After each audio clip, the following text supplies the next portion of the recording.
She smirked and told me it was just a mistake. Get over it.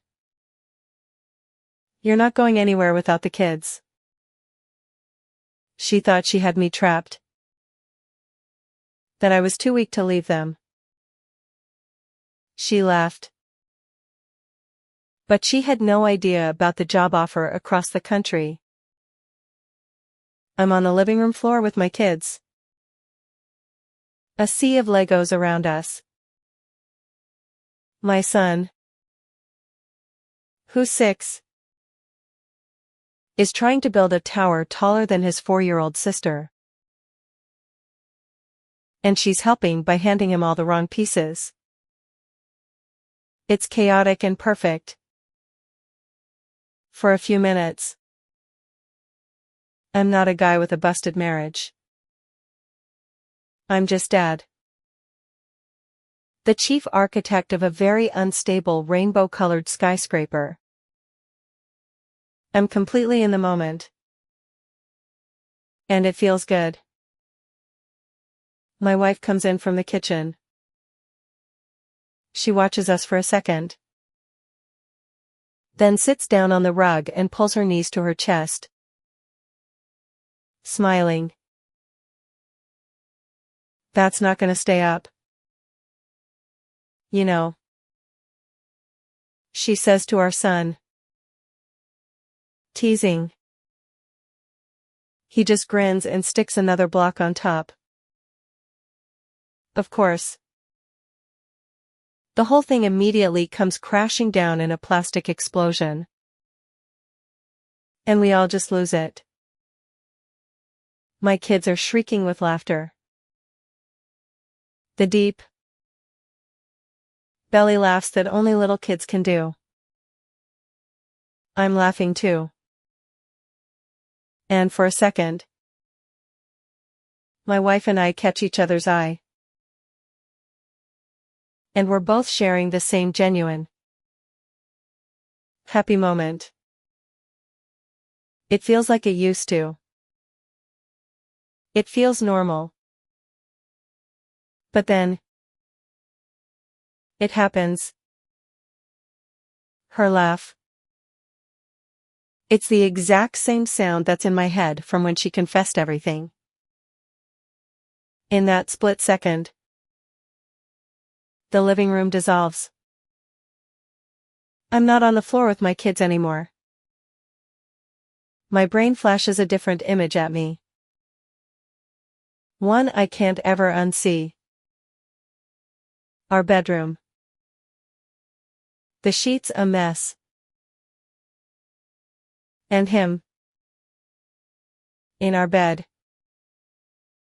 And the worst part. The part that twists my guts into a knot. Is the image of my daughter. Just 2 years old. Standing in the doorway. Holding her little stuffed rabbit. Looking at them. The smile evaporates from my face. My hands, which were just reaching for a Lego brick, freeze over the pile. The air in the room just gets heavy and thick. My son stops laughing and looks from me to her. His brow furrowed with that childhood confusion that's more painful than any accusation. My wife's smile fades, replaced by that cautious, guarded look. It's a look I've come to know better than her real smile. What is it? She asks. Her voice barely a whisper. My first impulse is to let it out. To say,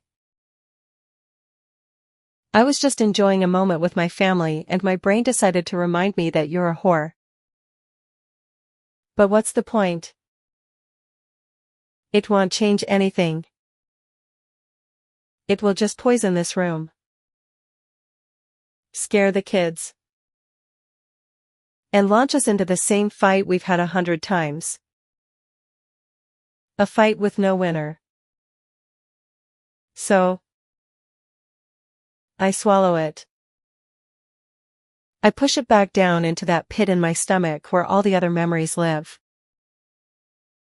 Nothing. I say. My voice flat. Just tired. She knows it's a lie. I know she knows. But she doesn't push. The game is over. She starts quietly putting the Legos back into the bin. And I tell the kids it's time to get ready for bed. We move around each other in a silent, choreographed dance of avoidance. The happy family from 10 minutes ago is gone. Replaced by 2 roommates and their bewildered children. Later,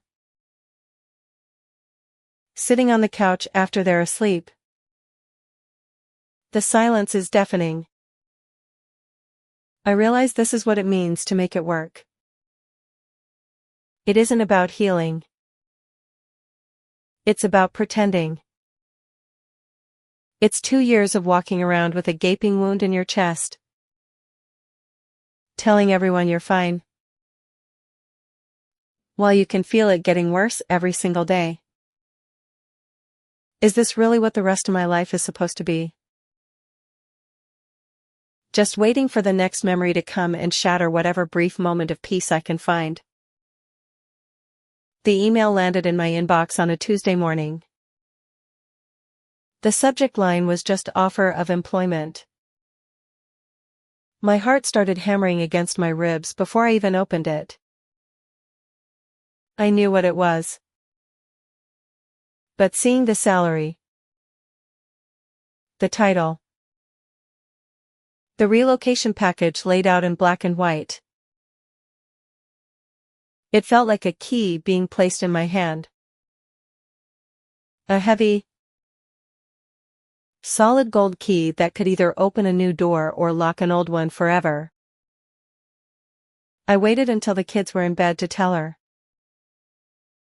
I sat down on the edge of the couch, holding my phone like it was a piece of evidence. Hey. So I heard back from that job. The one on the West Coast? Her head snapped up from the book she was reading. And they made me an offer. I said, trying to keep my voice even. A really good one. It's a huge step up. For a second, she just stared at me. Then, a slow, genuine smile spread across her face. The kind I hadn't seen in a long time. Oh my God. She breathed. Are you serious? She rushed over and sat next to me, grabbing my arm. This is it. Right. This is our fresh start. A new place where nobody knows us. No history. Just a clean slate. As she started talking, my mind started to drift. She was already on her phone, looking up school districts and housing prices. Her voice filled with an excitement that felt completely alien to me. I heard the words she was saying. Open floor plan. Good backyard for the kids. But I wasn't there with her. In my head, I was walking down 2 different hallways at the same time. Down the first hallway, I see us in a new house. It's bigger. nicer. With sunlight pouring through the windows. But we're just unpacking the same old boxes. I'm putting a dish in a new cabinet. She's across the room. And that same dead silence is hanging between us. The ghosts came with us. They don't care about a new zip code. I'd have the better job. The bigger house. But I'd still be sleeping next to a stranger every night. Waiting for my own mind to ambush me. It's the same prison. Just with better scenery. Then my mind veers down the second hallway. In this one, I'm alone. I use the job offer to end it. I say the words I've been rehearsing for 2 years. I can't do this anymore. And I feel this incredible surge of relief. Like a weight I've been carrying is just gone. The air feels lighter. But then the scene shifts. I'm at an airport security line. Dropping my kids off after their summer visit. My son is trying to be brave. But his lip is trembling. My daughter is clinging to my leg. Openly sobbing. Don't go. Daddy. And I have to pry her hands off. Give them one last hug. And walk away. Not looking back, because I know if I do, I'll fall apart. I'd be free of her. But I'd be a part-time father. The one thing I swore I'd never be. What do you think?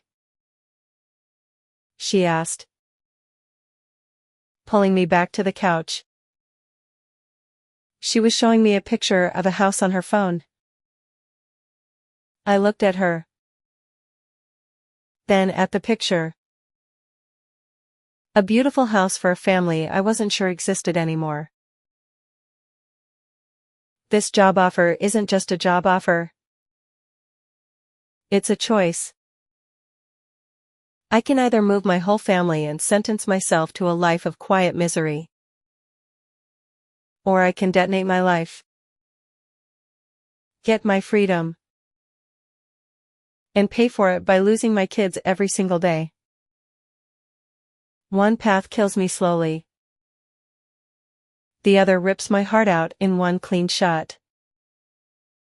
I don't know which is worse. A few nights ago, my wife was scrolling through real estate listings on her laptop.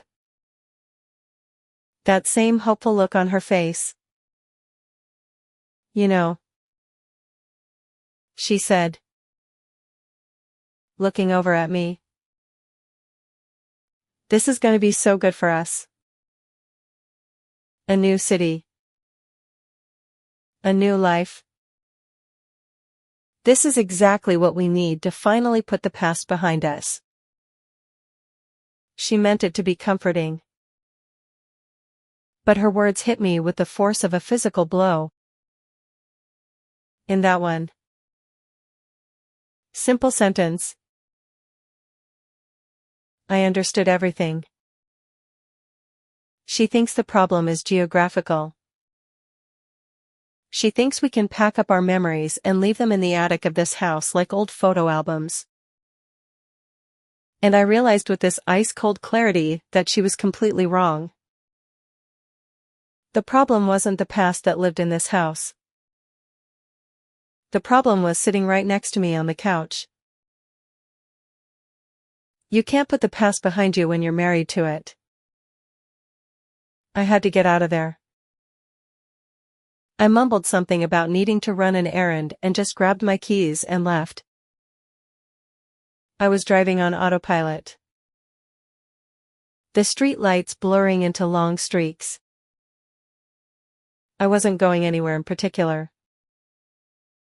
Just moving. After about 20 minutes, I started recognizing where I was. A specific gas station. A corner deli. My hands tightened on the steering wheel. I was 2 blocks away from his street. My heart was a drum in my chest. The engine hummed. I could be at his front door in less than a minute. The thought wasn't a surprise. I'd plotted this course in my head 1,000 times. I knew his car. I knew which window was his bedroom. I pictured myself knocking on the door. And when he opened it, finally wiping that smug look off his face for good. The rage was a hot, metallic taste in the back of my throat. It felt righteous. It felt earned. And then, just as vividly, I pictured my kids' faces. I saw myself in a courtroom. I saw a jail cell. I saw my wife explaining to them why Daddy had to go away for a long time. The image was so powerful it was like a bucket of ice water over my head. I would lose them. I would lose them completely and forever. All for a few moments of satisfaction that wouldn't fix a damn thing. With my knuckles bone white on the wheel, I slammed the car into drive and peeled away from the curb. Not even looking back. Driving home, it all finally clicked. This move isn't just about getting away from her and the memories she created. It's about getting away from him. It's about putting a buffer of 3,000 miles between my rage and its target. It's about saving myself from my own worst instincts. Because some days I honestly don't know if I can control them. Staying here isn't just slow burn misery. It's a constant risk. One bad day. One chance encounter at the grocery store. And I could throw away my entire life. So this is my crossroads. Reddit. The job offer is sitting in my drafts folder. Waiting for an answer. Do I stay? Do I grit my teeth and live in this hollowed-out marriage? All for the sake of tucking my kids into bed every night. I'd be present. But I'd be a ghost. And worse. A ticking time bomb. Or do I go? Do I take the job? Move across the country? And finally get the clean break I need to be a sane, whole person again. It'd be free from her and safe from him. But I'd become a voice on the phone and a guy they see on holidays. The part-time dad I swore I'd never be. I don't know how to choose. How do you pick between 2 different ways of losing your kids?